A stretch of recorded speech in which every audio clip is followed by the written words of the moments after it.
It's Saturday morning, the first day after the UK tour, and I'm about to go to the studio to do the backups from the tour and do some small stuff, and after that I'm free for today and tomorrow.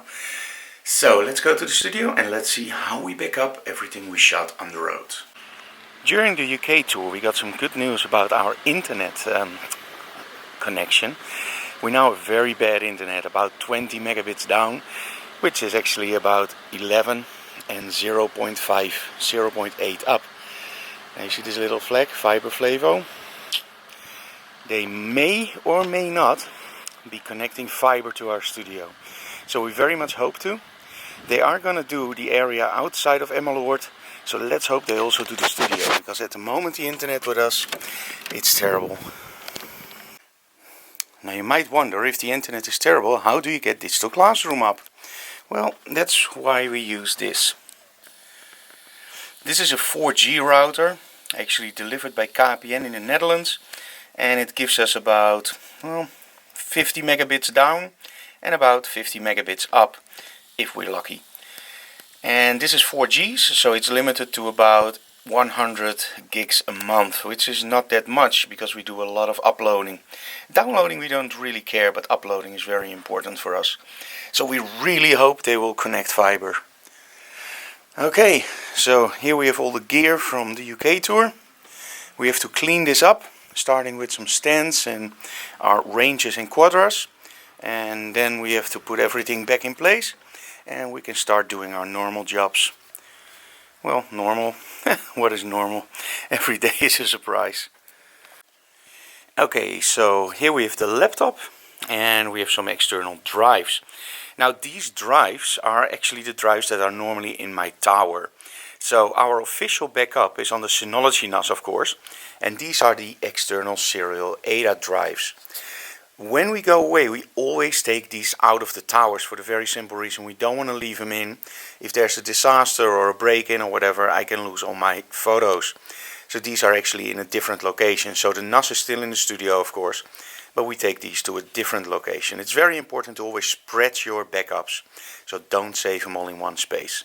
So let's connect the laptop and let's start copying our files from the UK tour to my Mac Pro. So Anouk, what did you find next to the boiler of the RV? A pen. A pen. Now this looks like a funky pen now. It's not that old, so it should have been this trip. So does it still work? Yeah, it works. Amazing. So now we have a bent pen. But it cannot go in anymore, it's only out. That's still freaky. So it will dry out probably. Cool. Okay, all the drives are back into position. So let's connect the laptop. But first take away my old Wacom. Now as you can see, it's almost a mirror. But we're going to replace this on Monday, so stay tuned for Monday's episode. That's going to be awesome because we're going to replace this with a Cintiq. So that's going to be very interesting. So let's connect the laptop and start backupping.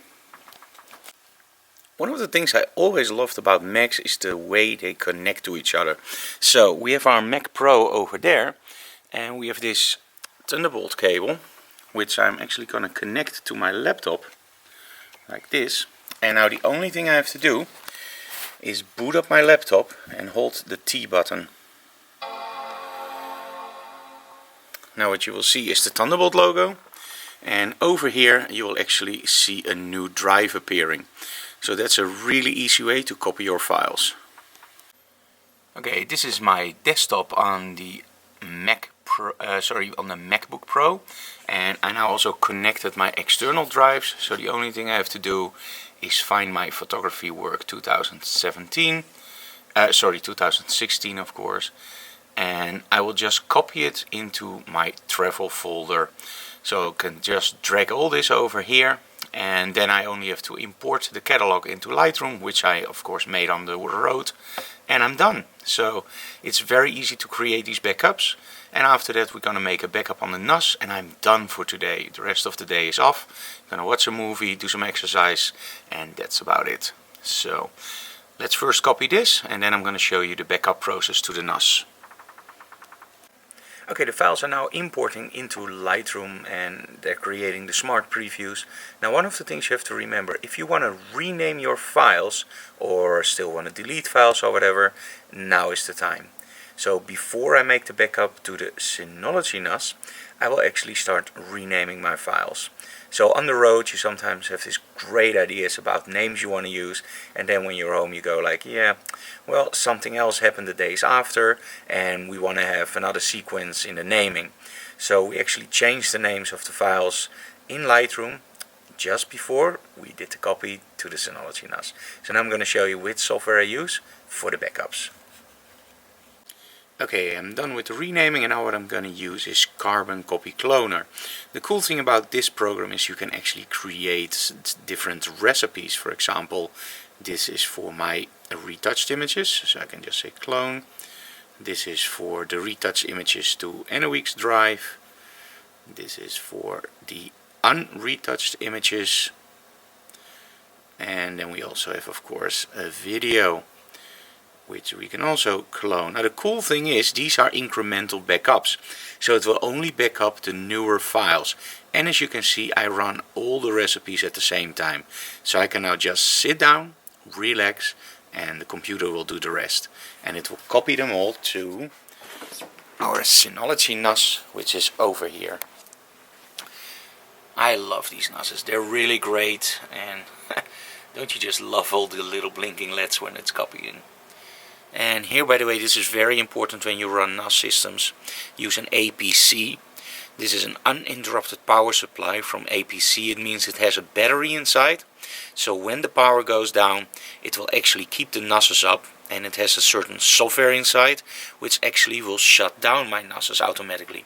So there will be no hard power outs. The NAS will really nicely power itself down as soon as the power is out. And that's all thanks to the connection to the APC. So that's it in our studio. I will go back home now and have a nice and relaxing day. Well, as most of the times I thought I had time to go home, but I then remembered I still have to update my website for the Dutch workshops. So I'm now gonna actually add a new agenda to the Dutch workshops, which will be online tonight. And by the way, we are planning already a new tour for the UK, and I hope that within 1 or 2 weeks that one will also be online. So no home, no relaxing time. First update the website for the Dutch workshops.